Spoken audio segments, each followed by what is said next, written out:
no es un webinar de agradecimientos, pero es importante comentar que agradecidísimo siempre con BP Nuevo León, mi colegio, el colegio del que orgullosamente soy partícipe, igual a la Asociación Mexicana de Oncología Veterinaria.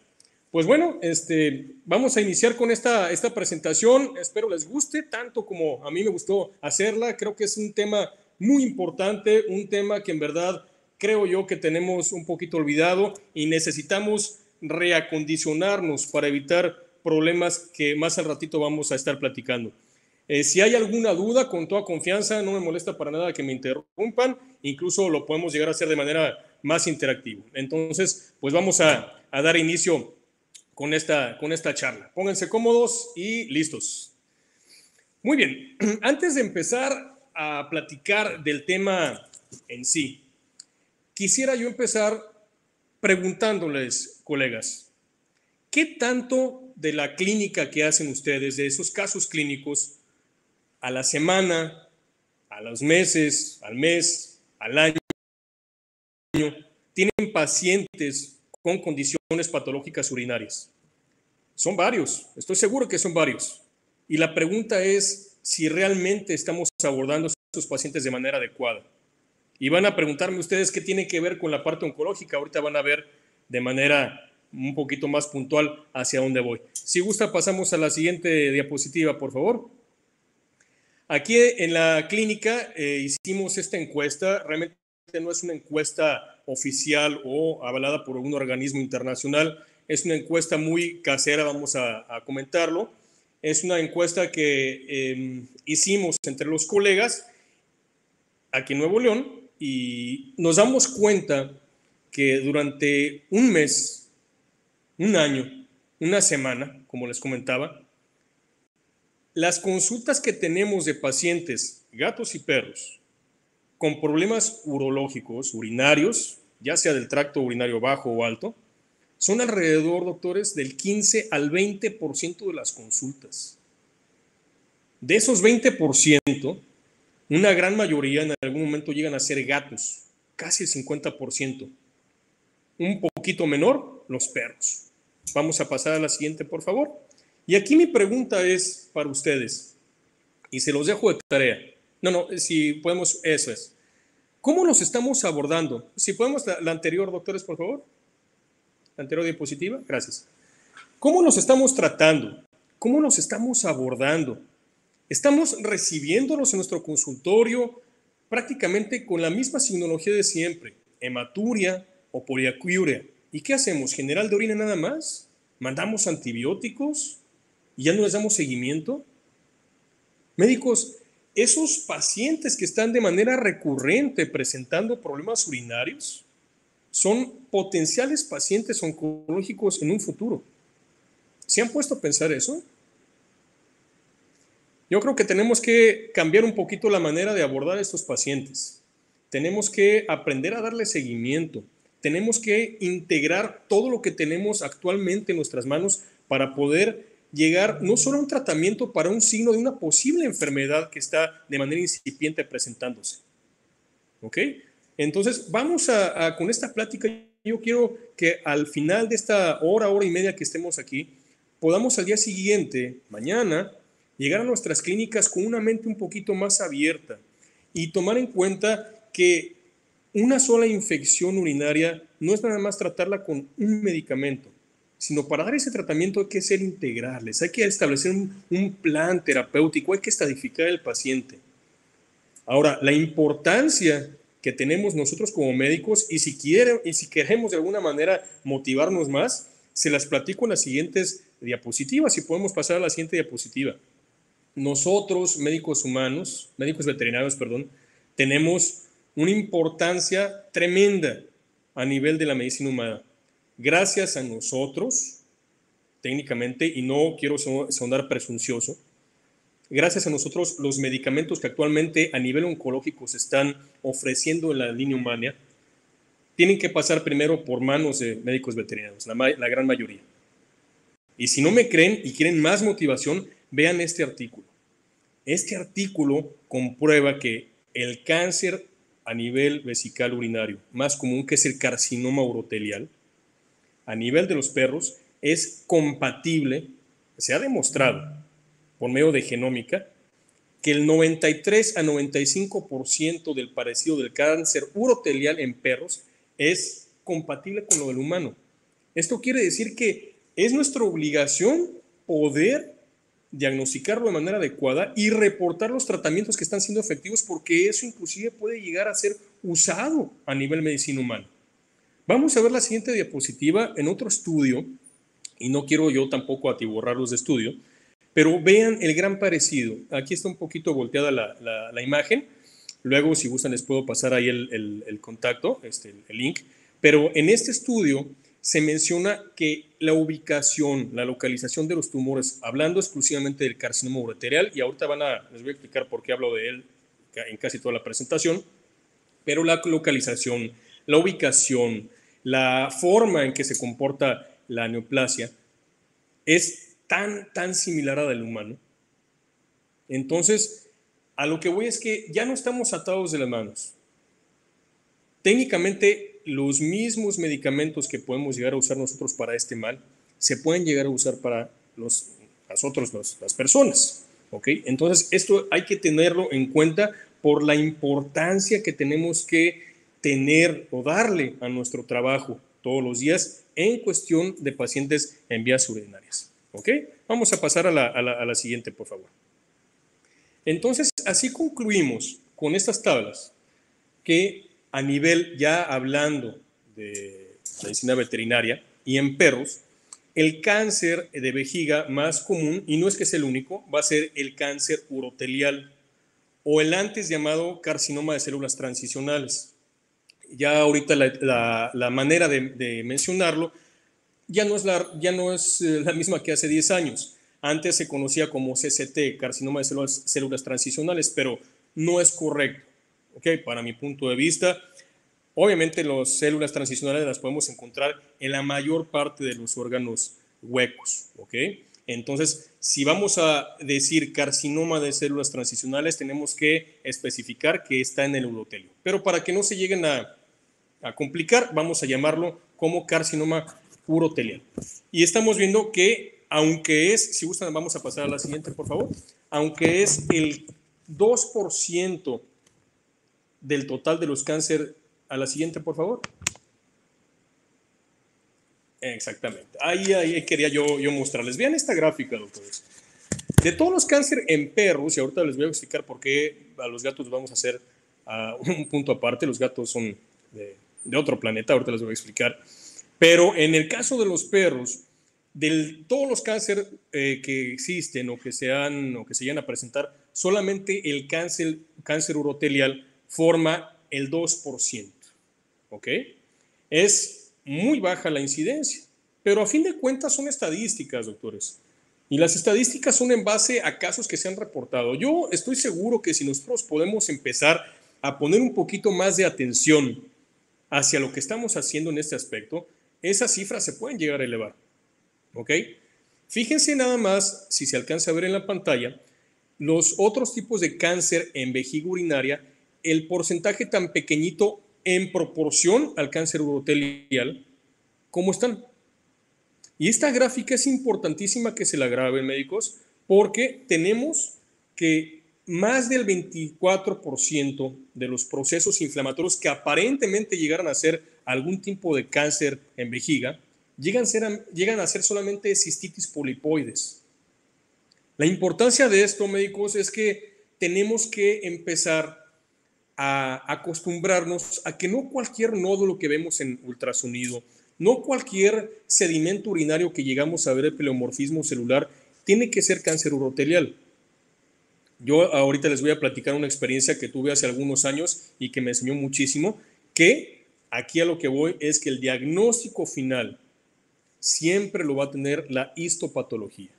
Obviamente, para poder estadificar a nuestros pacientes con un posible o un sugestivo cáncer urotelial, tenemos que tener muchos más exámenes a la mano, ¿verdad? Para poder armar ese rompecabezas y ya diagnosticado saber qué tratamiento o qué pronóstico podemos tener.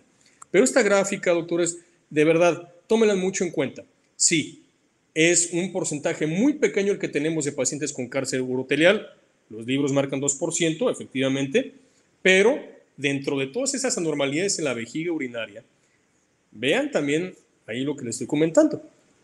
Problemas de tipo no neoplásico que llegan a tener un porcentaje, pues, de manera importante, ¿verdad? Vamos a pasar a la siguiente, por favor. La siguiente diapositiva. Muy bien, perfecto. Esta charla, doctores, vamos a dividirla, o me tomé para practicidad, vamos a dividirla en neoplasias no renales y neoplasias renales, ¿va? Las neoplasias no renales se van a ubicar principalmente en lo que es vejiga y el uretra. Y en algunos casos también se puede llevar ahí la próstata, ¿ok? Como les comentaba, es un cáncer, es el más común, el cáncer urotelial, corresponde al menos del 2% del cáncer en perros y gatos, y en comparación del gato, el perro llega a presentar un porcentaje mayor. En el perro, el 74% de los pacientes en comparación del 60% de los gatos, ¿ok?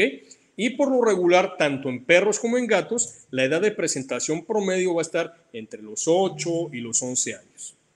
Se ha visto también en algunos estudios que los perros, las hembras, es un poquito más común. En gatos es lo contrario. En los gatos, aunque lleva a tener un porcentaje del 0.2, 0.5% de presentación, en los machos es más común que las hembras. ¿Ok? Ahorita les voy a platicar y es algo muy interesante lo que les vamos a mencionar. La que sigue, por favor. ¿Ok? Ahora bien, en cuanto a la presentación más común, en los perros, por lo regular, se van a encontrar en el trígono vesical. Es un área quirúrgica muy complicada. En la mayor parte de estos pacientes, la verdad es que el entrar a cirugía en esa zona, cuando llegan ya con signología moderadamente apreciable, la realidad es que muchas veces es mejor tratarlo con oncoterapia o quimioterapia. A diferencia de los gatos, si los llegaran a presentar, se localiza casi siempre en el ápice, que ahí es un poquito más accesible a cuanto a cirugía se refiere. Y en el gradiaje que se tiene actualmente, el 70% de los tumores o los carcinomas uroteliales llegan a ser de grado 3 y llegan a estar localizados en la vejiga. En un porcentaje menor, en un 29%, la uretra, y en un porcentaje muy pequeñito, el 1%, están en la próstata y riñones. Como les comentaba, estos son los cánceres uroteliales de tipo primario. Hay otros que se pueden llegar a presentar en la vejiga, pero son a consecuencia de metástasis de otros tumores. En este caso, rabdomiosarcomas, el leiomiosarcoma, el linfoma muy frecuente, ¿verdad? El que sigue, por favor. La siguiente diapositiva. Gracias. Muy bien. Este estudio, doctora, se me hizo tan interesante y quería compartirlos con ustedes. ¿Por qué? Y viene la pregunta. Si la mayor parte de nuestros pacientes felinos, una de las principales entidades patológicas son los problemas en vías urinarias bajas, es decir, está dado por procesos de tipo inflamatorio crónico, ¿por qué tienen menor proporción o incidencia de presentar carcinomas uroteliales a diferencia de los perros? Es una pregunta que al estar haciendo en alguna ocasión alguna tarea, me causó mucha duda y me puse a investigar. Y este artículo lo explica. Si podemos hacerle clic, por favor. Y ahí en el círculo rojo van a ver por qué. Si se acuerdan, el triptófano es uno de los 20 aminoácidos esenciales que son, digamos, precursores de cierto tipo de metabolitos, por ejemplo, la serotonina. ¿Ok? Que la serotonina, si recordamos, es un neurotransmisor que de alguna manera en el gato, en la mayor parte de las especies, pero específicamente ahorita hablando del gato, va a estar incluido en el metabolismo del estrés, de los periodos de sueño. En el caso del gato, doctores, estos metabolitos del triptófano son eliminados de manera más frecuente que en el perro. En el perro no. En el perro estos metabolitos producidos por el triptófano llegan a tener mayor tendencia a captarse en la vejiga y este contacto continuo llega a causar inflamación crónica. Y la inflamación crónica en algunos tejidos, obviamente va a venir algo de hiperplasia, metaplasia y en muchos casos viene el cáncer urotelial. Por eso, en los gatos es menor la posibilidad de que se llegue a presentar el cáncer uroterial primario, por eso en los perros. Es un dato que quiero que se lo lleven ahí pues, en su bolsillo para si un día se les preguntan o se dan o tienen dudas, ya saben por qué. Vamos a seguir con la siguiente, por favor. Ahora bien, las neoplasias que se llegan a presentar en el caso del carcinoma uroterial, y como les comento, en esta plática el carcinoma uroterial va a ser nuestra superestrella, digamos, va a ser nuestro principal objetivo a tratar. Los factores de riesgo realmente son muchos, es multifactorial, pero se ha encontrado en varios estudios que el factor racial, la predisposición racial es muy importante y tenemos como, en primer lugar, el terrier escocés. ¿Okay? Con esto, doctores, es importante para nosotros clínicos saber que si tenemos pacientes de cierto tipo de razas que estamos viendo aquí en la pantalla, y principalmente terrier escocés, tenemos que darle un seguimiento desde cachorritos. Y seguimiento es medicina preventiva, exámenes generales de orina por lo menos 2 veces al año después de los 2 años, ultrasonidos, hacer un plan de medicina preventiva porque sabemos que de antemano en algún momento lo pueden llegar a presentar. La obesidad, como en la mayor parte de las enfermedades, también es un factor importante. El contacto con herbicidas. Algunos autores de algunos artículos mencionan que también la parte hormonal es importante. Mencionan que algunos pacientes que son esterilizados a edades muy tempranas pueden tender a esta, digamos, tendencia a expresar ese gen relacionado con el carcinoma urotelial.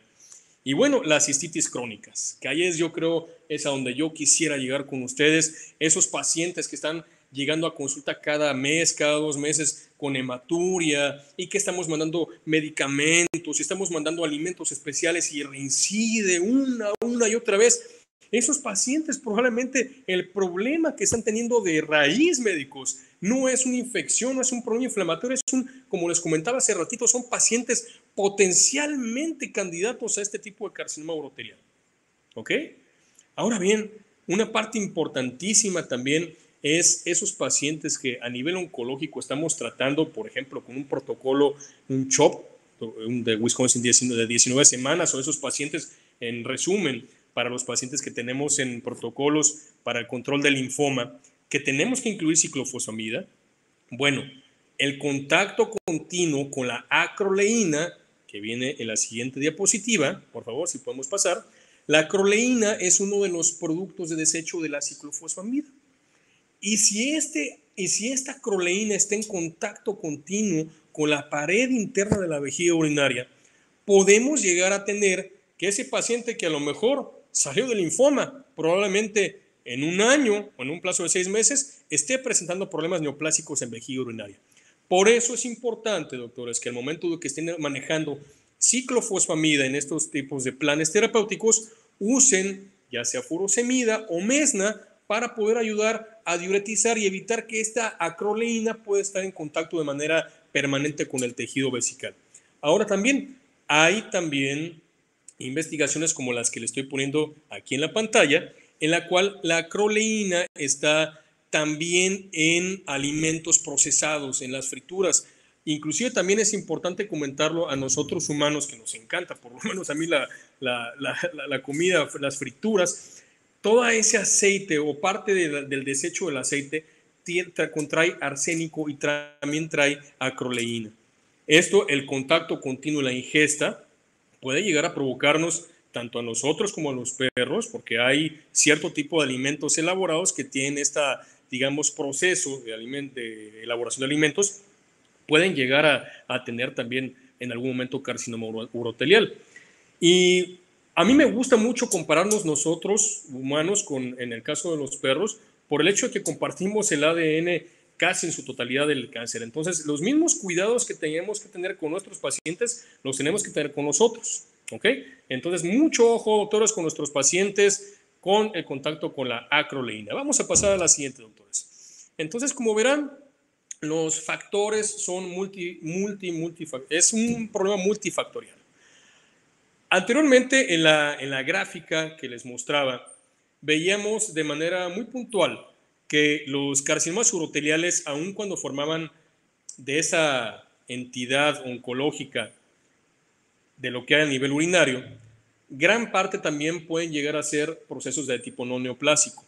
Se pueden llegar a encontrar pólipos, se pueden llegar a encontrar cistitis granulomatosas, se pueden encontrar fibroplasias, que en un inicio se pueden tratar, ¿ok? Pero se pueden llegar a confundir inclusive a la hora de hacer citología procedimiento urinario. La persona que están viendo en pantalla es el doctor Tetsuya Kobayashi. El doctor Tetsuya Kobayashi, gracias a él tenemos las siguientes imágenes que les voy a presentar.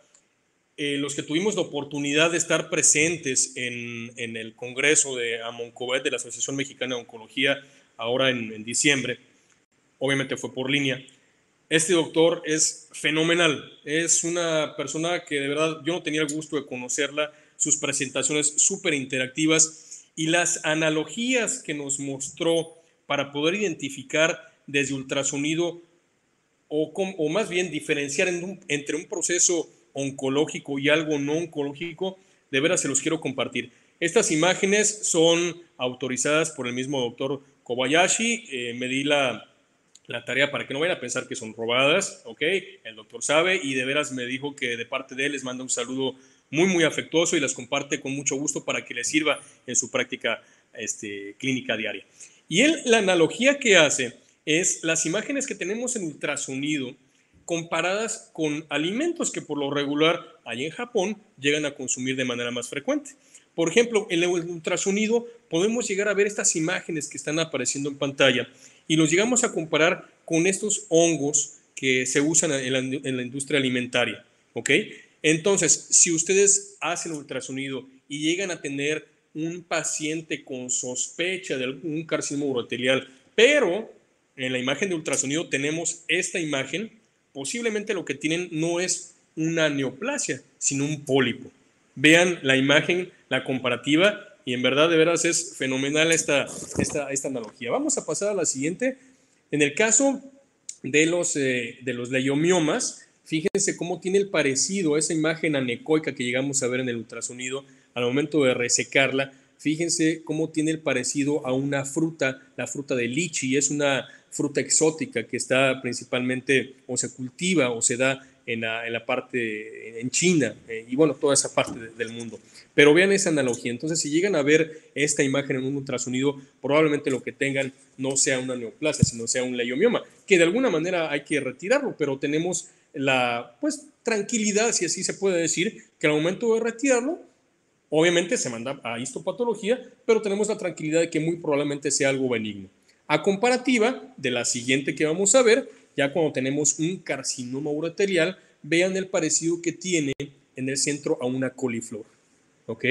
Entonces, la verdad es que estas imágenes, yo hacía, aquí en México decíamos, quería hacer changuitos para que me autorizara el doctor poder compartírselas. La verdad, diario. Ok, vamos a pasar a la siguiente, doctor, por favor. La siguiente diapositiva. Muy bien, todavía seguimos hablando del carcinoma urotelial. No sé si hay alguna pregunta, si me quieren interrumpir, doctor Gilberto, con todo gusto. Si no, seguimos. Seguimos, perfecto. Muy bien. La signología que tenemos en pacientes con carcinoma urotelial, en verdad que es muy variable y es muy inespecífica. Podemos encontrar hematuria, podemos encontrar estranguria, podemos encontrar poliaquiuria, obviamente dolor abdominal. A la palpación rectal, traten, por ejemplo, de hacer palpación rectal y van a encontrar los linfonodos regionales activados. Obviamente el dolor abdominal es muy intenso, ¿verdad? Y en algunos casos el dolor puede ser tan intenso como en la imagen que estamos viendo aquí de esta paciente, Luneta se llamaba, ya traía un proceso de tipo obstructivo muy, muy severo, ¿ok? La linfadenopatía, como les comentaba, es algo muy, muy frecuente y el tenesmo. Entonces, como llegan a observar en esta diapositiva, la signología al ser variable, todo puede ser. Por eso es importante al ratito cómo les vamos a ayudar o darles tips de cómo integrar todo lo que tenemos, los métodos de acercamiento diagnóstico para poder llegar a un diagnóstico final y estadificación del paciente. Doctor, ¿alguna pregunta hasta ahorita? Con todo gusto, si gustan interrumpir. Sí, ¿qué hay preguntas? ¿Me escuchas, Doc? No lo escucho muy bien, doctor. Algo pasa con mi micrófono. O que no, con el mío seguramente. ¿Me alcanzas a escuchar ahí bien? ¿Me Ya se escuchas? ¿Me congeló la escuchas? imagen, doctor. Ah, No ok, se apure, no me mire, estás escuchando entonces. si gusta ahorita al final lo arreglamos y seguimos con la Seguimos, presentación. seguimos.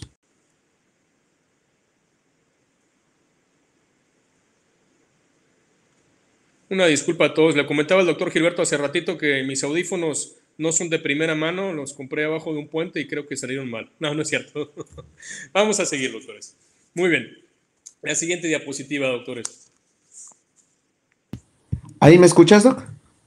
Aquí está un ejemplo claro, médicos, colegas, y este es el caso que les comentaba yo hace un momento.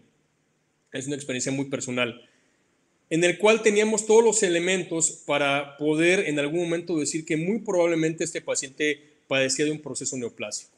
Es un paciente, era un paciente más bien, ya falleció, esto fue hace unos 5 o 6 años, un paciente en ese entonces de 7 años que tenía de manera recurrente problemas obstructivos a nivel de la uretra, a tal grado que llegó el momento en que nos lo remitieron, hicimos el ultrasonido, vemos esas imágenes, esa imagen anecoica, algo difusa.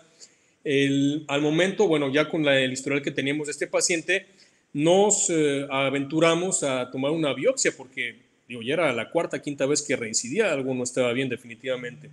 La tutora del paciente juraba y prejuraba que no había estrés, el gato vivía solo, estaba en un ambiente que realmente la clínica la clínica del paciente no se asemejaba a una cistitis idiopática, de esas raras en los gatos, ¿verdad? Que se llegan a prestar por estrés. Entramos al procedimiento, a la cistotomía, y durante la cirugía hicimos punción con aguja fina.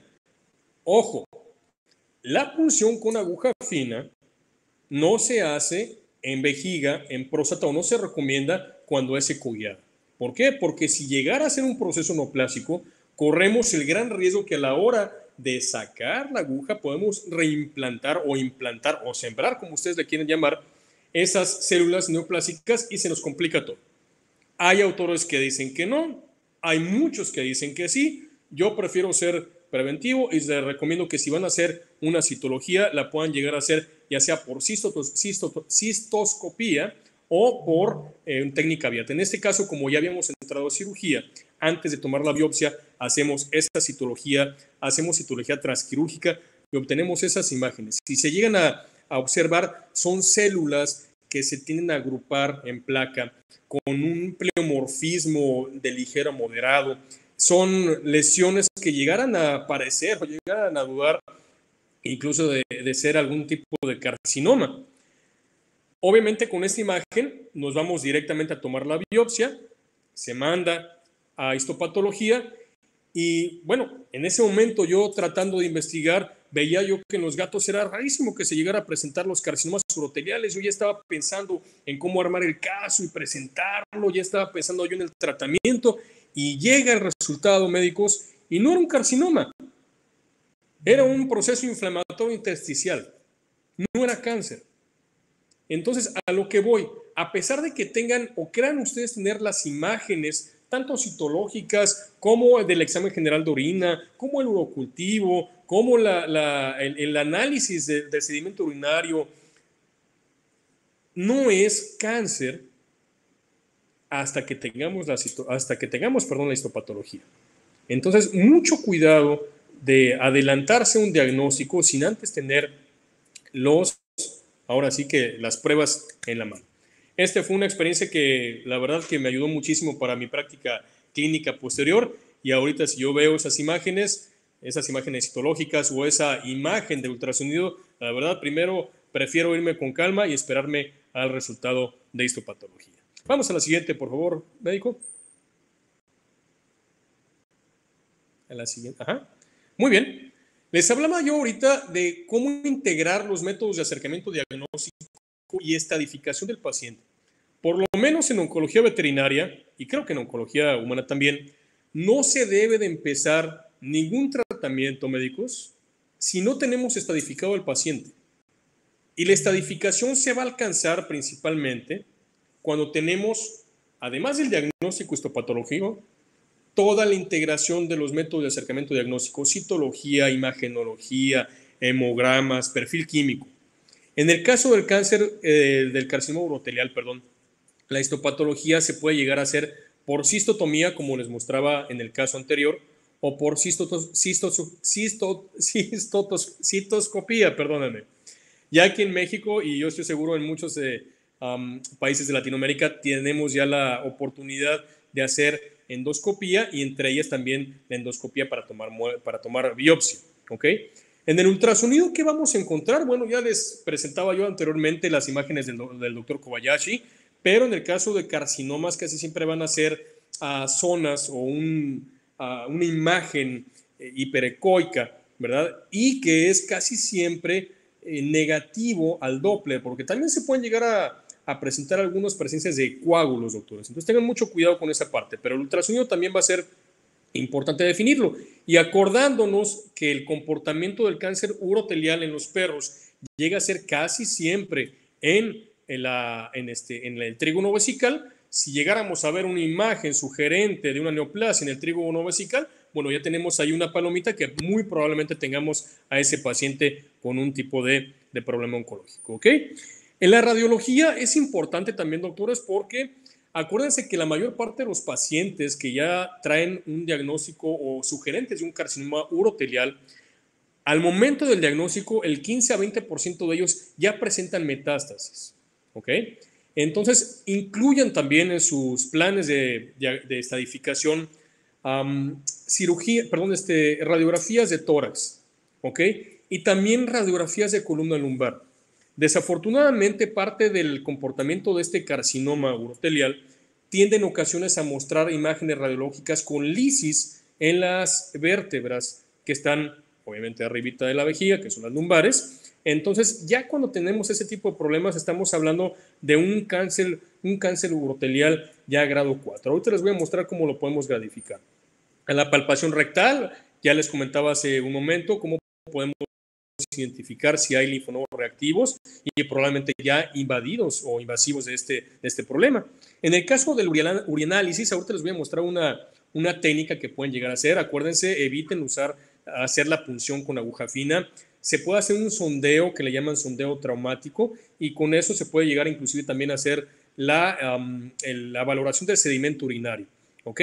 Y la cistografía por contraste, bueno, en un caso que ya tengan ustedes sondeado al paciente y van a tomar la muestra, igual si tienen al alcance un equipo de radiología adecuado, se puede también aplicar un contraste para ver cómo está la imagen, cómo capta ese contraste, si realmente es una neoplasia. Hay que recordar que hay cierto tipo de neoplasias que tienen cierto grado de captación de algunos contrastes. Ok, vamos a pasar a la siguiente porque les quiero contar cómo se hace un urinálisis de sedimento urinario. En el ¿Me caso escuchas ahora, de, Doc? de las tomas de orina o biopsia o parasitología, más bien de tipo traumática, por lo regular usamos estiletes o usamos esas sondas del French 5 y 8, ¿ok? Y es tal cual, doctores, van a sondear al paciente, van a tratar de raspar esa pared vesical y van a hacer con la jeringa retracción.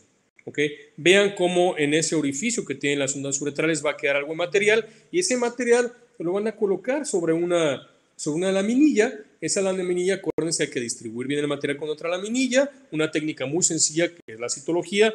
Aquí en clínica, su clínica por supuesto, tenemos algunas tinciones rápidas y de Giemsa. Entonces eso basta para nosotros para incluso poder valorar si hay un pleomorfismo sugerente de un proceso de tipo neoplásico. La verdad que vean cómo es una técnica bastante sencilla. En algunos pacientes probablemente vayan a requerir algún tipo de sedación, pero creo que lo que tenemos nosotros a la mano en este momento para acercamiento de diagnóstico en nuestras clínicas es poco aprovechado. Entonces tengan en cuenta esta técnica que seguramente les va a ayudar muchísimo. Vamos a pasar a la siguiente. Otro tipo de métodos de estadificación, obviamente, es la hematología completa. Realmente los cambios hematológicos que podemos llegar a ver y químicos, pues van muy relacionados con el proceso inflamatorio o la cronicidad del problema. Podemos llegar a encontrar procesos inflamatorios con neutrofilia con desviación a la izquierda, o en ocasiones, si ya el paciente ya presenta una invasión o metástasis, podemos llegar a encontrar algunos tipos de anemias. En el perfil químico, es importante ahí estar valorando el funcionamiento renal, porque si llegamos a tener ya problemas de metástasis renal, obviamente los valores de funcionamiento renal o valores de integridad renal van a estar alterados. Y en lo personal, doctores, cuando tenemos problemas neoplásicos, principalmente en la zona pélvica, necesitamos, si hay posibilidad, de llevar a cabo imagenología avanzada. Y puede ser desde TAC, una tomografía computarizada, o puede ser resonancia. Son métodos ligeramente invasivos o de mínima invasión que nos pueden dar información muy importante. Entonces, inclusive antes de la radiografía o si ya están sospechando un proceso incluso para entrar a cirugía, traten de convencer a ese tutor de ese paciente que puedan llevar a cabo la imagenología avanzada. Aquí en México, para que se den una idea, más o menos un estudio de tomografía, un estudio de resonancia está entre los 9, 10 mil pesos, ya incluyendo la anestesia, más o menos para que se den una idea, son pesos mexicanos. ¿Okay? La radiología torácica, como les comentaba, también es importante, sobre todo ya cuando tenemos pacientes que llegan a tener sugerencia de enfermedad metastásica. Y bueno, actualmente, doctores, esto es una maravilla. La oncología ha dado un paso muy arriba y actualmente en Latinoamérica tenemos ya la posibilidad de hacer genómica, medicina genómica. Este antígeno tumoral para vejiga es muy similar, de hecho es el mismo que se usa en antígeno en humanos para ver si está expresado un proceso que lleva como consecuencia la presentación del melanoma. Es decir, este antígeno tumoral en humanos se usa para valorar si está presente el melanoma, pero en medicina veterinaria es compatible para que el antígeno tumoral esté presente en vejiga. ¿Ok? Es un método, la verdad que no es una investigación, sino ya se está aplicando. No es tan específico, pero puede llegar a ayudar. ¿Ok? Aquí tenemos en México algunos laboratorios que hacen medicina genómica, que la verdad es que puede llegar a ayudar muchísimo, sobre todo para ver las tasas de mutación. Y esta expresión de este gen BRAF, es importantísimo, porque en el 97% de los carcinomas uroteliales se expresa esta proteína. Es decir, si podemos llegar a tener todos estos métodos de acercamiento diagnóstico y además podemos complementar con la histopatología, que eso es de a fuerza, junto con la genómica, tenemos una estadificación súper completa. ¿Y para qué estadificar, doctores? Bueno, la estadificación nos va a servir también para poder planear de manera puntual un protocolo terapéutico para establecer cierto tipo de pronósticos. Acuérdense, llévense esto a sus clínicas el día de hoy. No hay tratamiento oncológico si no se estadifica de manera correcta al paciente. ¿Ok? Ahora nos escuchas, Doc. Sí, Doc. Muchas gracias. ¿Lo oigo un poquito robotizado, Doc? Así es mi voz, Doc. Así me puso mi mamá desde chiquito. Te platico No sé si me alcanzas a escuchar un poco. Hay preguntas y no quiero que pasen más porque que creo que iban acorde a como ibas presentando. Mira, la primera es por parte del doctor Alejandro Ojeda. Dice edad de presentación del cáncer uroterial. ¿El qué, perdón? Edad de presentación del cáncer uroterial. Edad de presentación del cáncer uroterial. Claro que sí, aquí estoy viendo ya el chat, doctor. Sí, mire, los estudios están marcando una edades adultas medias. Estamos hablando de que entre los 8 y 11 años de edad, tanto en perros como en gatos, se pueden llegar a presentar. Acuérdense, se presentan más frecuentemente en perros que en gatos. En ocasiones en los gatos se puede llegar a presentar en edades más avanzadas y se puede llegar a confundir con procesos de otro tipo, obstrucciones urinarias. Pero en general en los estudios que actualmente se cuentan, el proceso oncológico, la edad de presentación es entre los 8 y los 11 años, doctor. Muy bien, Doc. La segunda, bueno, dice aquí Calzón sin inspector, te da un abrazo. Ya lo escucho bien, Fue Doc. tu compañero de postología. Ok. Te mando un abrazo muy grande. y te agradece la información que estás dando, sí. De Eddie Ávila, un amigo de Guatemala, dice, ¿Qué opina de utilizar una sonda fenestrada para la obtención de material celular para análisis citológico? ¿Qué opina de utilizar una sonda fenestrada para obtención del material citológico? Sí, si es por sondeo, sí, Doc. Si es por sondeo, sí. Digo, sin problema, así como la técnica que les había comentado está perfectamente bien, pero sí tengan mucho cuidado de no estar traumatizando mucho el tejido. Pero si es el tipo de sondeo que la técnica que les estaba mostrando hace ratito, sin problema. Miren, y la otra pregunta que está por aquí de Sandra Pérez, ¿sirve como indicador pronóstico la creatinina elevada y la urea en la bioquímica sanguínea?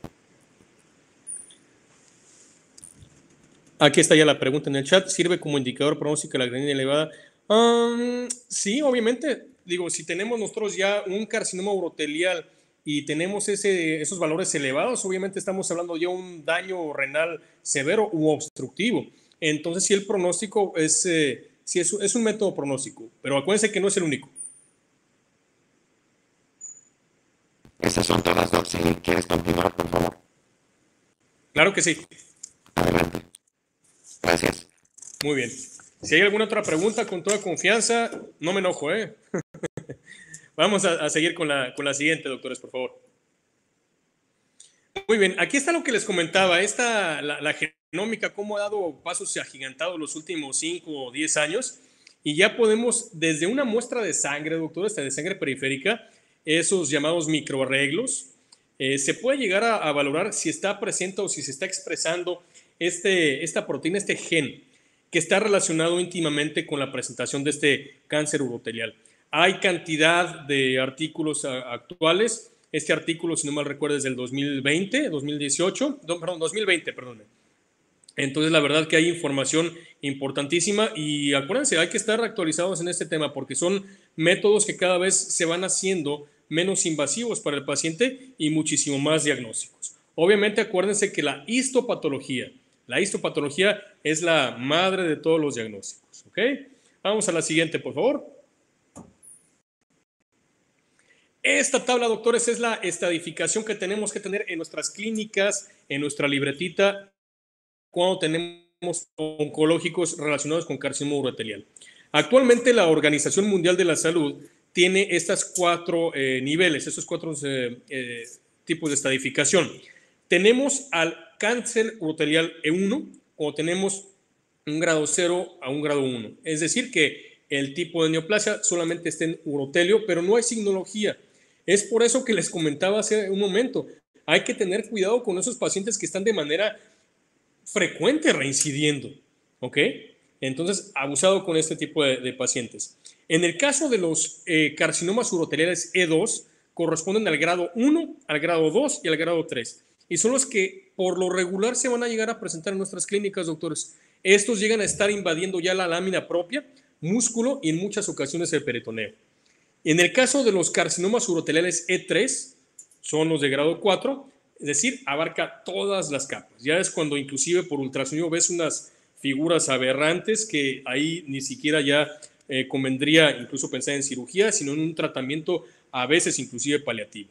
Y cuando tenemos neoplasias, carcinomas uroteliales E4, estamos hablando de esas neoplasias que pueden llegar a tener cualquiera de las características anteriormente mencionadas, pero que ya hay metástasis a distancia. ¿Ok? Los más frecuentes que tenemos son esos carcinomas T2, ¿ok? N0, M0. Quiere decir que son tumoraciones de menos de 3 centímetros, que no hay nódulos todavía reactivos y que no hay metástasis. Estamos hablando de que el 75% de esos pacientes están en este estadiaje. ¿Ok? Entonces, acuérdense, y lo voy a estar repitiendo toda la plática, mucho cuidado con esos pacientes que están de manera recurrente presentando problemas en vías urinarias. La siguiente, médico, por favor. ¿Ok? Ahora bien, ya tenemos el diagnóstico, ya tenemos estadificado el paciente. ¿Realmente sabemos cómo se comporta este tipo de neoplasia, doctores? ¿Ok? Este tipo de neoplasia, acuérdense que tiene capacidad metastásica, ¿ok? Son masas que por lo regular llegan a estar de manera solitaria o llegan a estar de manera múltiples. Al momento del diagnóstico tenemos ya pacientes con un 15 a 20% de metástasis y que pueden presentar en cualquier momento problemas, ¿ok?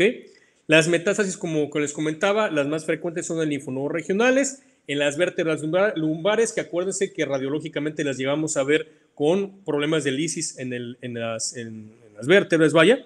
Y en resumen, cuando llegamos a tener un proceso de tipo carcinoma urothelial que no se controla, casi siempre el paciente se va a complicar con hidronefrosis, con enfermedad renal crónica ya terminal y con infecciones que pueden llegar a provocar un proceso de tipo séptico. Si este proceso se controla, en algún momento vamos a tener metástasis y hay que estar preparados, doctores. Acuérdense que la metástasis en casi cualquier tipo de problema oncológico no es como ya el final de todo. Las metástasis también se tratan. Obviamente hay casos que no, pero la gran mayoría sí hay posibilidad de hacerlo caso.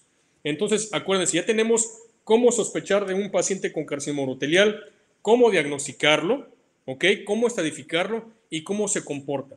Ya tenemos esas tres partes del triángulo o de la triada importantísima para poder dar un tratamiento adecuado, ¿ok? Vamos a pasar a la siguiente, doctor, para comentarles y platicarles cómo se tratan estos pacientes. Hay dos preguntas. Dos preguntas. Si quieren escribirlas en el chat, doc, porque si lo oigo un poquito. Ahora sí me siento en el futuro. Okay. Sí, ok, te las repito ahora en lo que las pone Rodrigo. Dice, ¿cuál es el método de toma de muestra para enviar microarreglos, ¿no? Para enviar al médico genequista? Dice, ¿cuál es el método de toma de muestra? Enviar para procesar arreglos. Bueno, es por sangre periférica, doctor. Se manda en un tubito de tapón morado con EDTA. Son alrededor de, si no mal recuerdo, de 7 a 10 mililitros. Y tal cual, sin problema. Yo por lo regular trato, por si acaso llega a servir, mandar ese tubito con EDTA y un tubo de tapa roja con suero. ¿Ok? Pero realmente de donde tengo entendido que se llega a tomar ahora sí que el microarreglo es el tubo de tapa morada, el EDTA. Ok, de todos modos está en las charlas anteriores la plática del doctor Benedict. Exactamente. Está haciendo los microarreglos aquí en México. Y sí, regularmente nosotros lo mandamos en tubo rojo, es lo que nos pide en el tubo rojo de PCBL. Pero hay que checarlo con la información. Esa pregunta fue de Yasda Bequiroz, es de Puebla. Ahora te platico una de Rebeca Sandoval, si no me recuerdo, de Cancún. Dice, buenas noches, doctor, un gusto en saludarte. Disculpa, tiene un paciente con presencia de carcinoma urothelial en vejiga y también en próstata. ¿Eso se considera como metástasis? Sí, tomando en cuenta que la mayor parte, acuérdense que un porcentaje muy alto, el 74% de los cánceres urotheliales inician en vejiga y en la próstata por lo regular es 1 o 2%. Entonces, si hay un cáncer urothelial tanto en vejiga como en próstata, seguramente empezó en vejiga y ya hay metástasis a próstata, efectivamente. Adelante, doc. Esas eran las que estaban pendientes, por favor. Muy bien. En el caso del tratamiento y el pronóstico, hablábamos que la cirugía pudiera ser un método de control, más no un método curativo. Y la verdad yo quisiera dejar a la cirugía en un segundo plano. Tomando en cuenta la biología y el comportamiento de este tipo de cáncer, la mayor parte de ellos, si se llegan a encontrar en el trígono vesical, es muy complicado retirarlo. Y corremos el riesgo de que a la hora de la cirugía podamos llegar a provocar incluso obstrucciones posquirúrgicas. ¿Ok? Entonces, la cirugía, en mi opinión muy personal, la vamos a dejar en aquellos tipos de neoplasias que se encuentran fuera del trígono vesical o que apenas están empezando. La realidad es que la mayor parte de nuestros pacientes van a llegar ya con tamaños neoplásicos que la verdad la cirugía no sería la primera opción. ¿Ok? En el caso de la oncoterapia o llamada quimioterapia, se pueden llegar a manejar o se manejan de manera conjunta, lo ideal es manejar los analgésicos no esteroidales y cierto tipo de medicamentos oncológicos.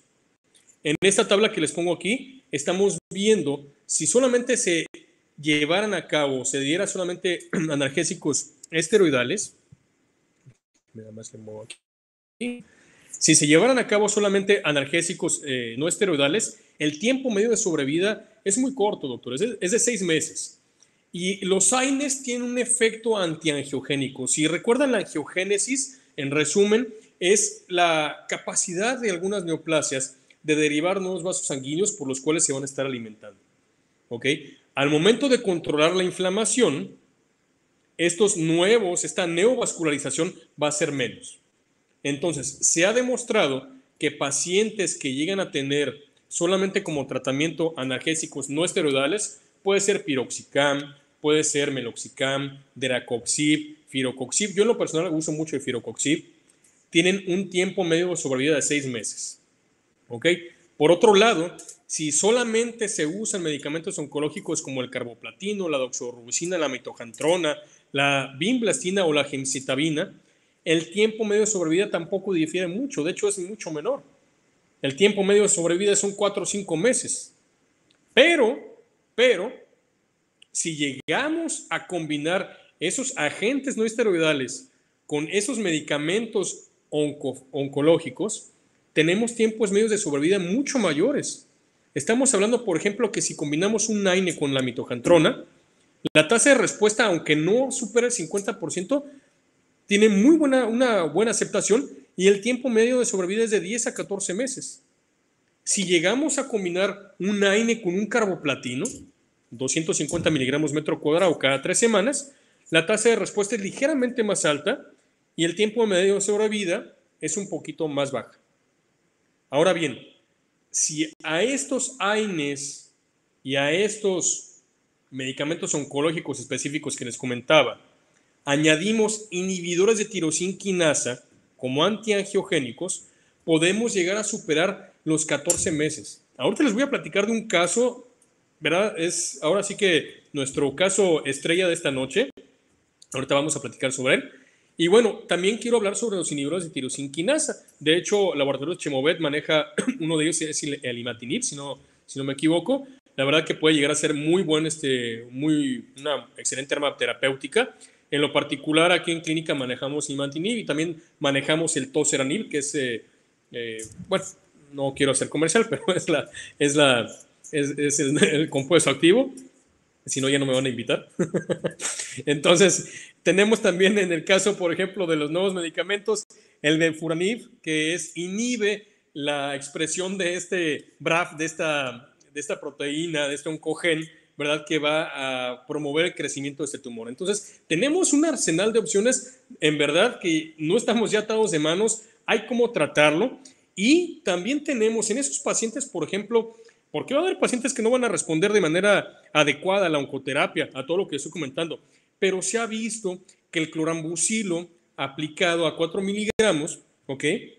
Todos los días, o en etapas ya de remisión, se pueden alcanzar tiempos medios de sobrevida de 221 días.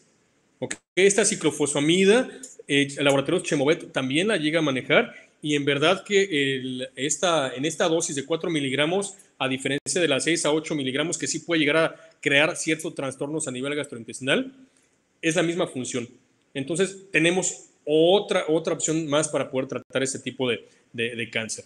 En lo particular, ahorita nosotros aquí en la clínica nos ha funcionado, y ahorita les voy a platicar en el caso que les vamos a presentar, el combinar carboplatino y mitojantrona, ¿ok?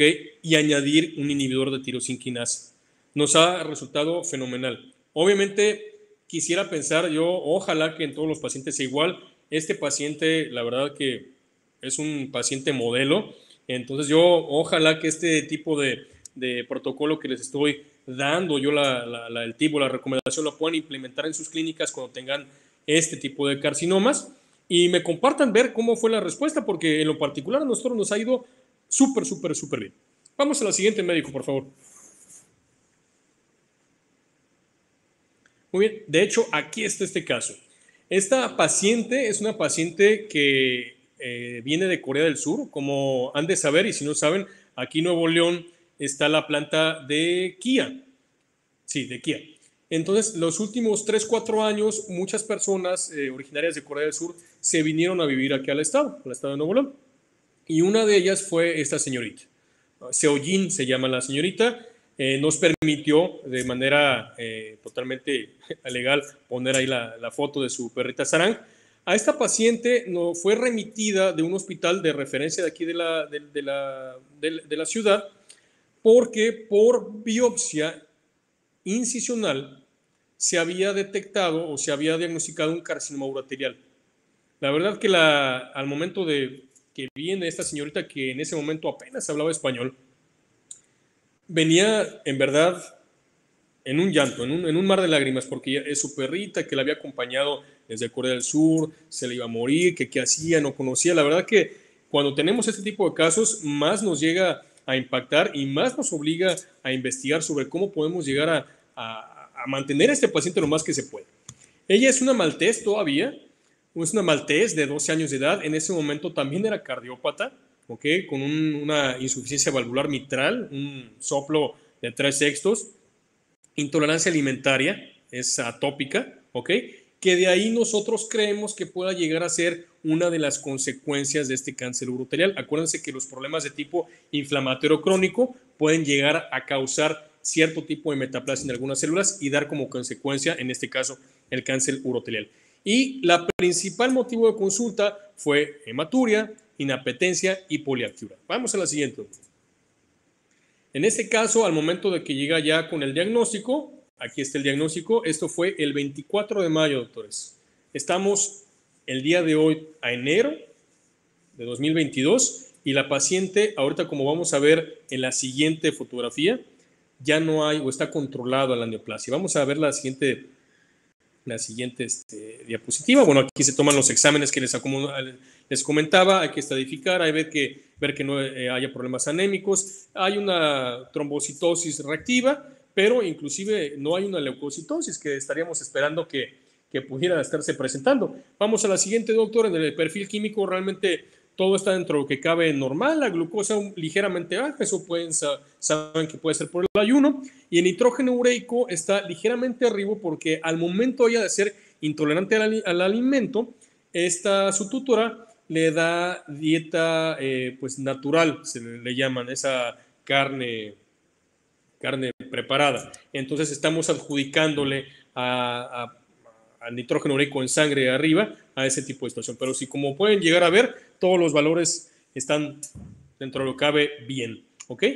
Y al momento vamos a pasar a la siguiente, al momento de ya tener un estadiaje adecuado, aquí están las radiografías de tórax, vemos la cardiopatía, como les comentaba, pues un problema ajeno a lo que estábamos viendo, pero los campos pulmonares perfectamente bien. Vemos que hay una ligera discoespondilosis, pero no hay lisis todavía del tejido óseo. Vamos a la siguiente, doctor. Empezamos entonces el protocolo, el plan terapéutico. Nosotros iniciamos con carboplatino, ¿ok? Y mitojantrona. Los alternamos. Iniciamos con carboplatino, 250 miligramos metro cuadrado, y a las siguientes 3 semanas usamos mitojantrona. Así los empezamos a intercalar, 3 semanas cada uno, y añadimos firocoxib a partir de la primera visita, 5 miligramos por kilo, una vez al día durante todo el tratamiento. ¿Ok? Este ultrasonido, lástima que no les debo, inclusive si este mismo caso lo voy a presentar en mis redes sociales por si nos quieren seguir, ahí les prometo, les pongo la fotografía de cómo se veía la neoplasia inicial. Pero estamos viendo que en esta imagen de ultrasonido, sí hay un engrosamiento, una inflamación de la pared vesical, pero vemos que ya no hay ningún nódulo, ¿ok? Ella terminó perfectamente bien su plan terapéutico. Hubo en 2 ocasiones que tuvimos que suspenderlo 4 a 5 días porque en los hemogramas de control había neutropenias por abajo de 20 o 15. En este caso, si se llegara a presentar, que es algo común que se va a presentar médicos, la inmunosupresión, se pueden usar, en este caso nosotros usamos leucocitos liofilizados a falta del filgastrin, que es el que se usa por lo regular en humanos para poder inmunoestimular. pero en este caso nos fue bastante bien. Ahorita ahí está, ya terminó su protocolo, su plan de inducción, y ahorita solamente está en controles. La tenemos ahorita todavía vamos a estar con 3 meses con un inhibidor de tirosinquinasa y se va a estar valorando una vez al mes. Ahorita la paciente está perfectamente bien. Esta imagen ha sido constante en la mayor parte de los últimos 3 meses, solamente un engrosamiento. De antemano, yo sé, y también la tutora, sabemos que va a haber una reincidencia, pero tenemos ya nuestro plan de rescate para saber qué medicamento podemos llegar a usar. Y en este caso podemos llegar a usar la ciclofosfamida que les había comentado o algún inhibidor de tirosinquinasa. Vamos a la siguiente, doctor.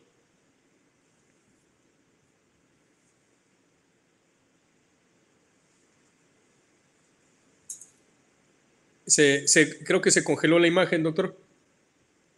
No veo ya la presentación. Se ve bien, sigue la de electroquimioterapia Eurocat. Perfecto. Bueno, a partir de ya, les quiero yo platicar de algunos tratamientos que actualmente hay. Hay cierto tipo de tratamientos paliativos y cierto tipo de tratamientos que se están llevando a cabo. Uno de ellos es el trabajo que hace el doctor Matías Tellado y el doctor Felipe Maglietti con la electroquimioterapia. Y este tratamiento de electroquimioterapia, para los que no estén muy familiarizados con el término, la electroquimioterapia, en resumen, es pasar cierto amperaje de electricidad en el sitio donde se encuentra la neoplasia para que los poros celulares se puedan llegar a abrir, ¿ok? Y al momento de estar aplicando, en este caso, mitomicina, ¿ok? Al momento de cerrarse esos poros tumorales, el medicamento queda atrapado y empieza a provocar un efecto de necrosis sobre el tumor. Esto se está haciendo ya. Obviamente hace falta todavía establecer cierto tipo de protocolos y sobre todo, ahora sí que publicarlo. Hay publicaciones ya experimentales en revisión, pero yo quiero comentarles que ya se puede hacer. Este Urocat es un electrodo, es como un tubito que va por vía uretral y por citoscopía se llega a la zona del tumor y se lleva a cabo este procedimiento. La verdad es que el porcentaje de respuesta es altísimo. Entonces tenemos nosotros esa gran oportunidad de poder ya más adelante poder pensar en eso. También se ha manejado el hacer radioterapia. La radioterapia aquí, por lo menos en nuestro país, en México, no la tenemos disponible. Lo que tenemos más cercano es Estados Unidos, aquí en San Antonio, en Austin. Pero la respuesta que ha habido en la neoplasia, en contraparte con las lesiones que puede llegar a provocar en los tejidos alrededor, no lo creería yo como la primera opción. ¿Ok? Entonces, a pesar de que tenemos este tipo de tratamientos ya en proceso sigue siendo de elección el establecer un buen protocolo de quimioterapia. La que sigue, Doc, nada más que no se ve aquí en la pantalla, si me puede decir cuál sigue. Sí. Hay una pregunta, Doc, si me permites, de Sánchez Claro. 65, dice, ¿cuál fue el inmunoestimulante que utilizaste para el caso de la perrita de Corea?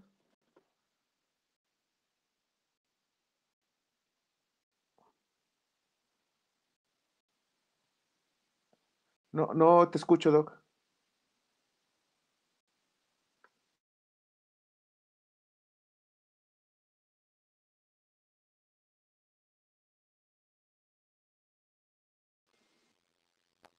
¿Me escuchas tú, Doctor? Carlos?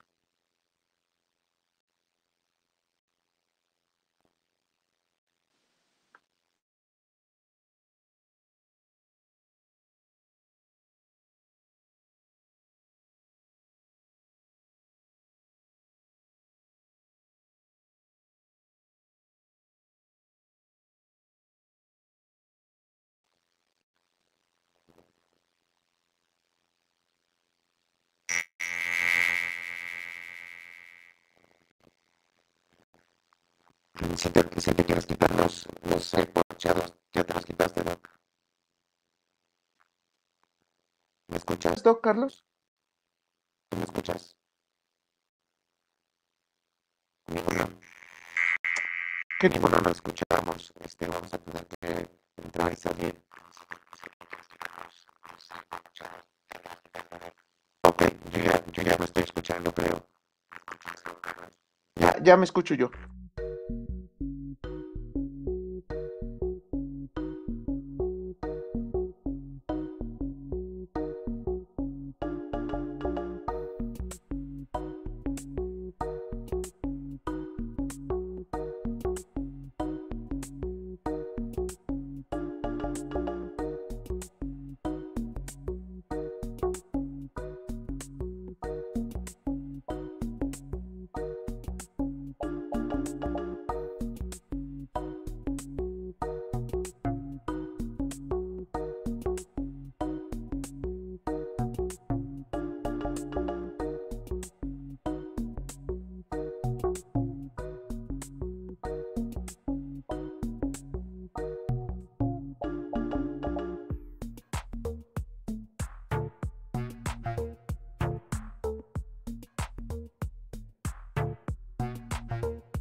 ¿Me escuchas ahora, don Carlos?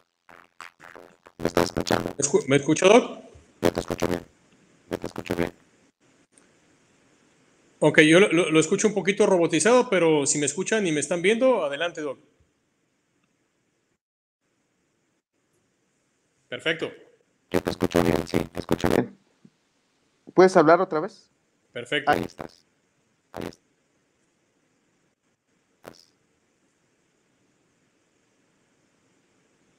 Ok, Rodrigo. Ahora ya estamos. Lo escucho. La pregunta era, bueno, ¿cuál fue el Claro, inmunoestimulante se que llama, son utilizaste para el leucocitos caso de la perrita de liofolizados. Corea? No sé si puedo decir marcas, pero digo, es el único, creo que existe aquí en México. Se llama Inmunest. Sí, claro, adelante. Se llama Inmunest, Doc. Son Adelante, por leucocitos favor. liofolizados y se aplica una cierta cantidad, es 1 mililitro por cada, por cada 10 kilos de peso. En este caso se aplica cada 48 horas, alcanzando 6 sesiones. Es subcutáneo. Y la verdad que los resultados han sido magníficos. Digo, Inmunes no me paga nada por esto, pero la verdad que en lo personal, a falta de conseguir el filgastrin, que es el otro inmunoestimulante, en lo personal nos ha ido bastante bien.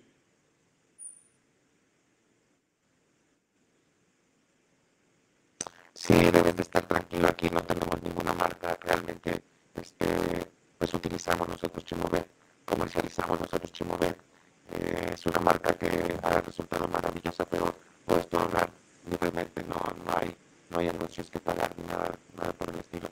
Si nos permites, Claro que sí, entonces continuamos si no me con escuchan esta o algo, me charla, dicen por favor. Listo. Bueno, entonces, perfecto. Entonces, Claro, estamos al aquí pendiente, teníamos sí. entonces lo que les comentaba sobre la radioterapia. En el caso de la radioterapia, digo, sí es una opción y en humanos se usa, pero realmente los daños que se pueden llevar a cabo, o sea, a generar en los tejidos alrededor son muchos. Entonces les platicaba antes del problema técnico que todavía sigue siendo mejor pues la planificación de medicamentos oncológicos. Aquí les comentaba yo sobre la electroquimioterapia, ese estudio que está disponible en la web, cómo se usa ese tipo de electrodo intravesical aplicando mitomicina C y los efectos en beneficio que se han demostrado. La verdad que es algo innovador y yo creo que en un momento dado, en unos años, probablemente en unos 4 o 5 años o menos quizá, se puedan llegar a alcanzar tratamientos menos invasivos y con mayor eficacia. Vamos a la siguiente, Doc.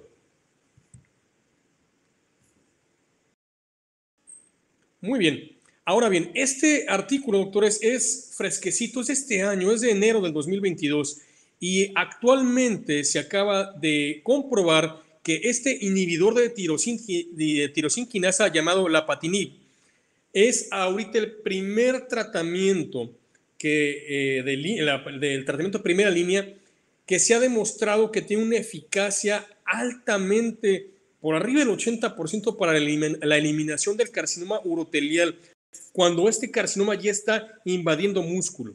Entonces, Este tipo de inhibidores de tirosina quinasa, como seguramente más adelante nos dará algunas sorpresas Chemovet, van a estar ya disponibles para poder evitarnos todo ese tipo de, ese tiempo, ¿verdad? Y esas complicaciones que puede llegar a tener una quimioterapia convencional. Esto, acuérdense de este nombre porque seguramente los próximos 2 o 3 años lo vamos a estar teniendo de manera muy, muy frecuente. Inhibidores de tirosina quinasa en el tratamiento del carcinoma urotelial. Doctor, la siguiente. Muy bien, y como tratamientos paliativos, bueno, no quiero hacer mucho, no me quiero meter mucho en este tema, porque realmente son métodos que se pueden llegar a usar más que nada en medicina humana, y que son tratamientos en los cuales se está esperando algún tipo de trasplante o algún tipo de cirugía complicada, que realmente vamos a ser prácticos. Esto en nuestras clínicas es difícil hacerlo. Lo tengo que mencionar porque mi objetivo el día de hoy es darles a ustedes todas las armas, ¿ok? Todo el conocimiento para que sepan lo que hay al respecto de todo ese tema. Se pueden usar stents, se pueden llegar a usar por fluoroscopía, es para abrir el canal uretral, se pueden usar tubos de cistoscopía, se puede llevar a cabo la ablación láser, esto es más que nada en humanos, y la radioterapia, bueno, ya les comentábamos las desventajas que tenemos, ¿ok? La siguiente, por favor, médico. Ahora bien, ya lo diagnosticamos, ya lo estadificamos, ya lo tratamos. ¿Cómo monitoreamos a estos tipos de pacientes? Todo esto va a ser en base a la signología, va a ser en base a la calidad de la calidad de vida del paciente. Yo recomiendo que ya cuando tenemos al paciente tratado, estemos evaluando de manera ultrasonográfica cada 3 o 6 semanas. ¿Okay? Después de las primeras 2 sesiones hay que hacer un examen físico, hay que hacer hematología completa, obviamente durante todo el protocolo, y si hay recurrencias de infecciones o en problemas inflamatorios, siempre acuérdense hay que hacer examen general de orina y urocultivo. Ahora, hay que tomar en cuenta si empieza a haber una obstrucción parcial o completa, el proceso puede llegar a requerir procedimientos un poquito más laboriosos. Pero principalmente el monitoreo del paciente oncológico es desde que se diagnostica hasta siempre, doctores. ¿Ok?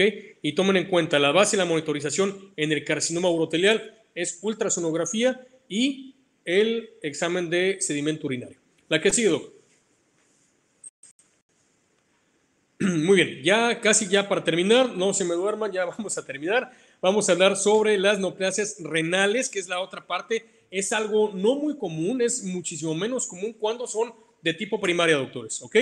Solo el 2 al 3% son primarios y son carcinomas o adenocarcinomas. Y casi siempre, como les comentaba, son metastásicos a consecuencia de otro tipo de cánceres. El más frecuente, por ejemplo, en los gatos es el linfoma. El perro también lo puede llegar a presentar e igual la edad de presentación media es de 8 o 9 años. En su mayoría, casi siempre médicos, la presentación del carcinoma renal es en ambos lados. ¿Ok? La siguiente, doctor. En el caso, por ejemplo, de la sinología o de las neoplasias renales, esta foto nos hizo el gran favor de pasarnos el doctor Pablo Mansuk, perdón, y tiene cierta predisposición racial, un problema muy en particular que es el cistoadenocarcinoma renal. Esto exclusivamente, o bueno, casi exclusivamente los pastores alemanes, cuando llegan a tener este tipo de nódulos, que se llama síndrome de dermatofibrosis nodular, casi siempre nos llega a mostrar, es un síndrome paraneoplásico, es decir, que si tenemos un paciente, un pastor alemán con ese tipo de nódulos pigmentados, sobre todo en los miembros pélvicos y en los miembros torácicos, podemos estar sugerente, altamente sugerente de cistoadenocarcinoma renal. Es raro que se llegue a presentar, pero si un día llegan a tener un paciente de ese tipo, no duden en hacer ultrasonido, porque seguramente tienen este problema. ¿Ok? La que sigue, doctor, por favor. Igual que en el carcinoma urotelial, la sinología es muy inespecífica, es prácticamente lo mismo que un paciente con enfermedad renal va a presentar. Aquí tenemos un video, vemos por ejemplo cómo el paciente está acá.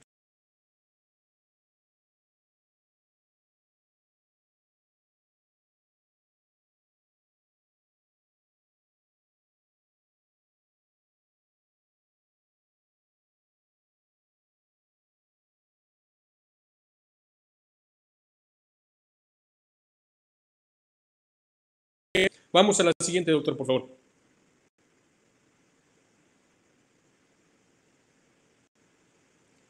Se ve un poquito... Ok, perfecto. En la hematología y en la química sanguínea vamos a tener principalmente la policitemia vera.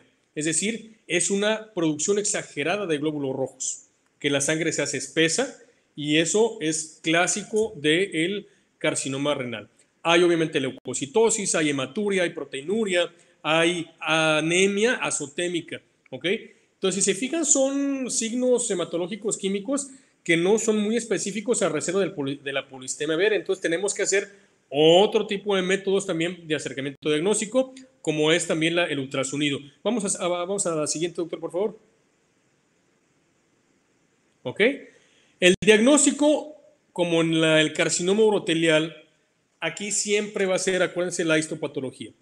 La biopsia, como lo estamos viendo aquí en esta imagen, ya sea por punción o por técnica cerrada, casi siempre se va a llevar a cabo para descartar los cuadros de linfoma renal. Si llegan a hacer una biopsia ecoguiada, es importante que tomen en cuenta esta imagen. Nunca lo hagan al centro, porque va a ser una cantidad de sangre que no se la van a acabar. Siempre es importante entrar por la periferia, ¿ok? En el caso, por ejemplo, de los neoplasias renales, la historia clínica, como les comentaba, es muy importante. La histopatología va a ser de primera línea y la biopsia, como les comentaba, puede ser por técnica cerrada o pero ecoguiada. En el caso de la citología ecoguiada, la sensibilidad no es mucha. Entonces, la idea, la siguiente, doctor, es que si hay dudas de que hay un carcinoma renal, se puede hacer por histopatología. Y esto se puede hacer por técnica abierta o también por endoscopía, ¿ok? Obviamente, si tenemos ya un paciente con la signología, con la imagenología de un carcinoma muy invasivo, yo preferiría entrar a una técnica abierta para poder llevar a cabo la ureter nefrectomía. Y eso obviamente lo mandamos a patología para que nos puedan llegar a diagnosticar si es tratable o no es tratable. Y sobre todo para terminar de estadificar el paciente. Vamos a la siguiente, doctor, por favor.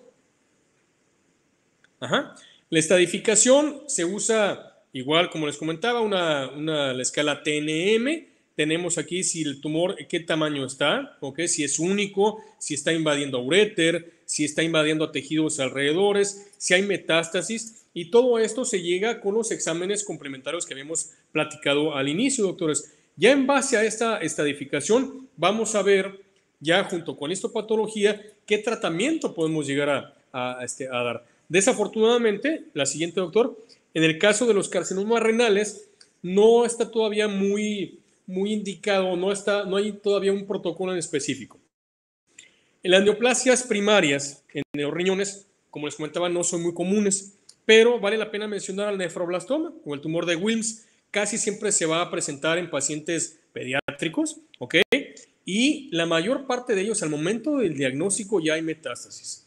Entonces, en esos pacientes cachorritos entre el mes y 2 meses de edad o menos, que llegan a presentar abdomen abultado, no siempre son parásitos, no siempre son problemas cardíacos, hagan ultrasonido y yo estoy seguro que en algún momento se van a encontrar con ese tipo de sorpresas. Nefroblastoma primario. ¿El que sigue, doctor, por favor? ¿Ok? Vemos este paciente cómo llega a presentar este abultamiento de abdomen. Esta fotografía está sacada de un libro, pero para que vean si realmente está publicado es porque existe. Entonces vale la pena ahí nosotros poner un poquito más de atención en este tipo de pacientes y poder diagnosticarlos incluso para poder tener una lista de pacientes y aumentar esos porcentajes que están en ocasiones, yo siento en los libros, un poquito por debajo de lo que realmente es. Vamos a la siguiente, médico, por favor. Ajá.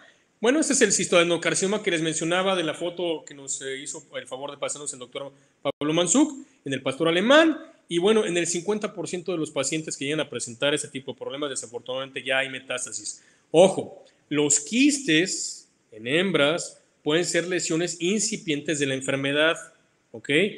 No solamente en hembras, hay un mayor porcentaje en hembras que en machos, pero si llegan a haber quistes en un pastor alemán, en los riñones y además llega a presentar estas dermatofibrosis, aguas, porque esos riñones más adelante pueden llegar a presentar este tipo de problema cancerígeno. A la siguiente, doctor, por favor. Aquí vemos otra vez la imagen, ya la habíamos visto. Vámonos un poquito más rápido para que no se nos vayan a dormir, doctor. Ya es un poquito más tarde, ¿ok? Ahora bien, las neoplasias del sistema urinario, como les comentaba, además de los de origen primario, también tenemos a las de origen mesenquimal, y estas son las que les llego a comentar que son más frecuentes verlas, ¿ok? Son las que vienen de un proceso de tipo neoplásico. Y tenemos las más comunes, que es el hemangiosarcoma, los adenocarcinomas y el linfoma en gatos. Acuérdense, los pacientes felinos con leucemia viral felina o con SIDA felino pueden llegar a presentar este tipo de problemas, como lo vamos a ver en los siguientes casos que están buenísimos. Así es que no se me duerman. Si hay alguna pregunta, doctor, por favor, con todo gusto para romper ahí el hielo. ¿Sí, doc?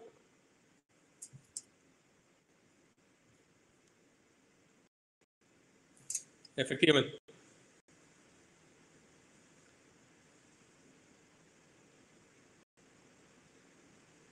Yo te hago un comentario, Doc. Espero que me escuches bien.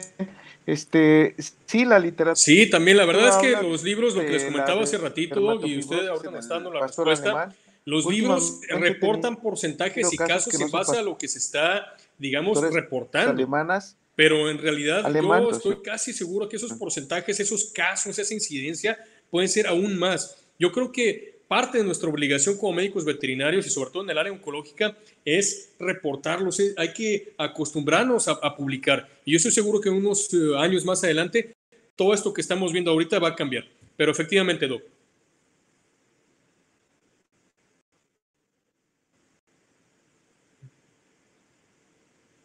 Exactamente. Exacto. Totalmente de acuerdo, Doc. Muy bien. La que sigue, mi Doc. Aquí tenemos, por ejemplo, este caso del linfoma renal.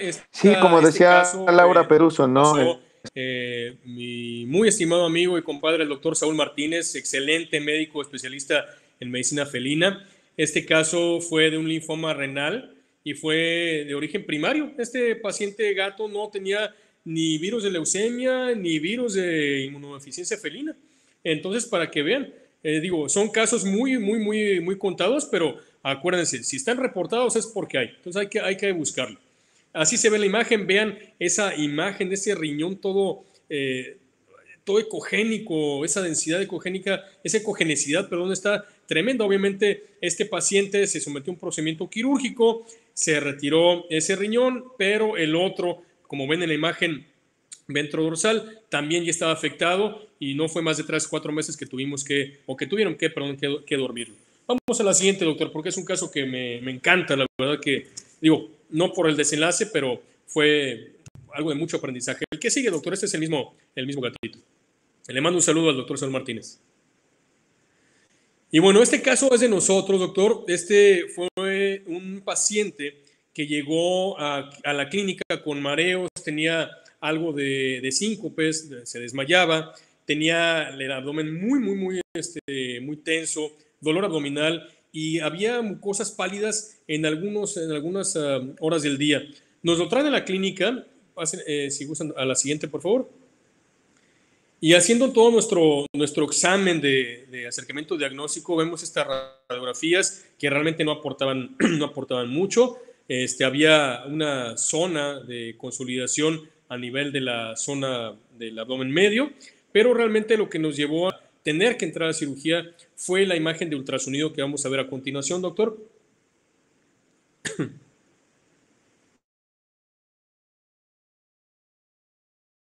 Abdomen craneal, ¿ok? Que estaba compatible inicialmente con teníamos sugestión de que pudiera estar ya sea en glándula suprarrenal o en los riñones. Obviamente, al meter a un paciente a cirugía con este hematocrito que estamos viendo, la verdad no era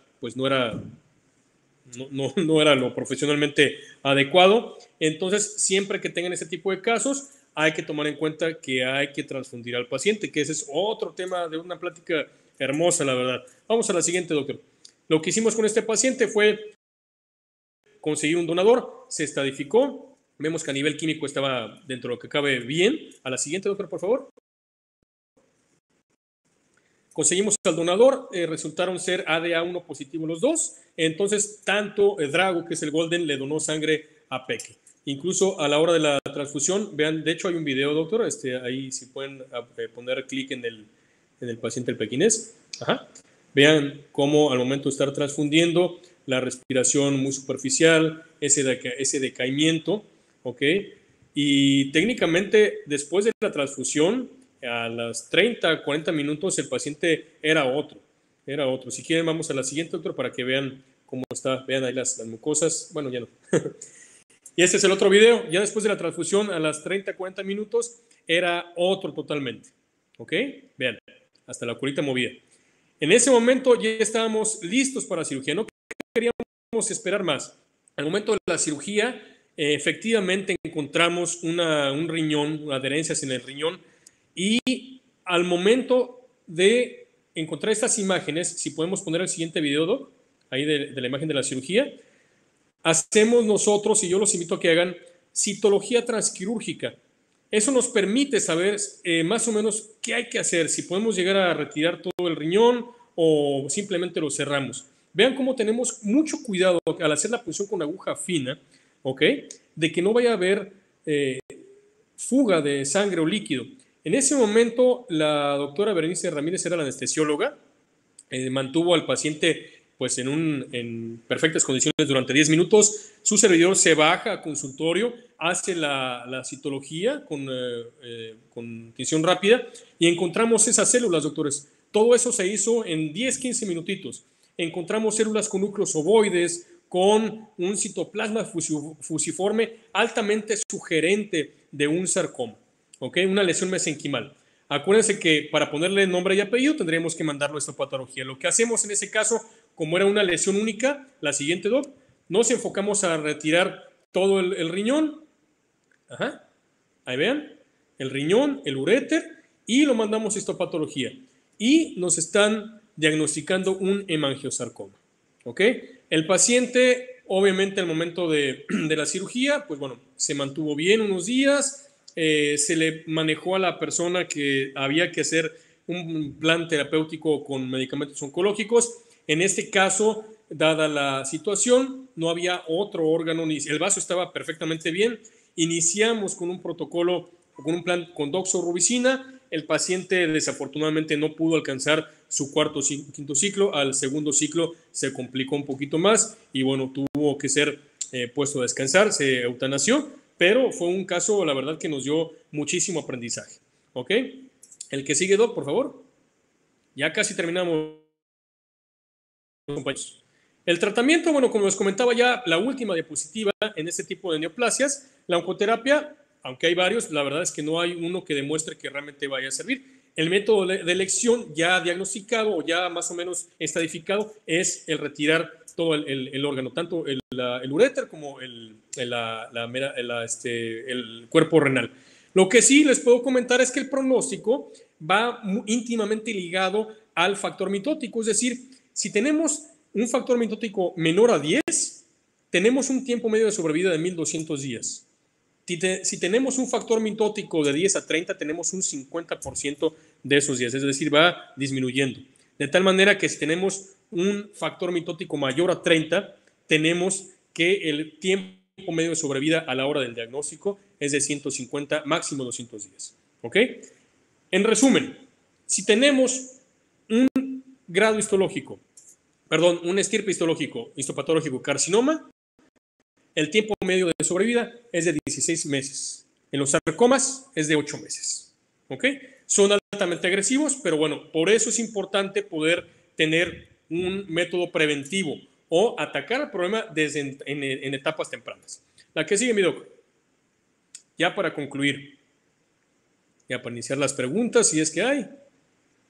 Como conclusiones, doctor, muy personales, la detección temprana, hay que empezar a incluir en nuestras clínicas esos check-up, ¿verdad? Y sobre todo tomando en cuenta esos pacientes con recurrencias de problemas urinarios, con esos pacientes con cierto tipo de razas, ¿ok? Yo en lo particular les aconsejo cada vez que vayan a entrar a un proceso quirúrgico que llegue a incluir la vejiga, casi siempre son extracción de urolitos, no les cuesta nada tomar una biopsia de ese tejido. Incluyan en las histotomías extractivas de urolitos una biopsia y van a ver que en algunas ocasiones muchas sorpresas les van a dar, ¿ok?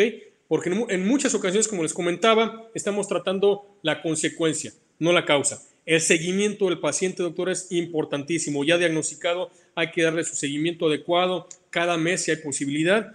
Y sobre todo, médicos, ante esta situación que es altamente probable que vaya a haber un proceso de tipo metastásico, estar preparados de cómo vamos a tratar esa metástasis. Esa es otra plática hermosísima que en algún momento me gustaría poderles compartir, cómo tratar las metástasis. Pero esto yo espero que les haya servido. Espero que lo que el día de hoy compartí con ustedes haga que su modo de tratar ese tipo de pacientes con problemas urológicos continuos cambie y le den un poquito más de importancia. Así ya para despedirnos, doctor, sí me gustaría poder invitarlos para los que puedan este próximo julio aquí en Monterrey. Vamos a tener nuestro congreso anual, viene con un enfoque en medicina interna, que en la parte oncológica vamos a tener al doctor Francisco Álvarez Berger, mexicano, que está trabajando en Estados Unidos. Y bueno, cualquier duda que tengan, con todo gusto, estoy en la mejor disposición. Aquí abajito viene mi correo. No soy muy rápido a veces en contestar, pero créanme que lo hago al tiempo que a la brevedad posible vaya y con mucho gusto. En verdad, doctor, la que sigue, por favor, ya para despedirnos. Muchas gracias. Desde Monterrey, Nuevo León, les mando un abrazo muy grande y para los que estén cenando o los que van a cenar, provechito. Doctor, me despido. Muchas gracias.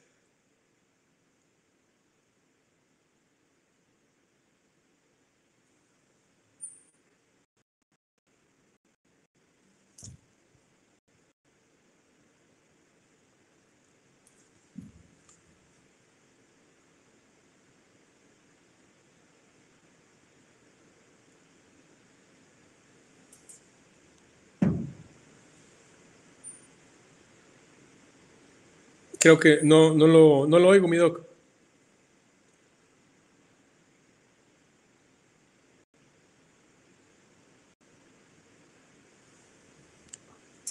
Ok, a los de Puebla, a todos. Bueno, Rebeca Sandoval te da las gracias. Muy buena plática. Día de Guatemala, muy buena la charla. Todos te felicitando.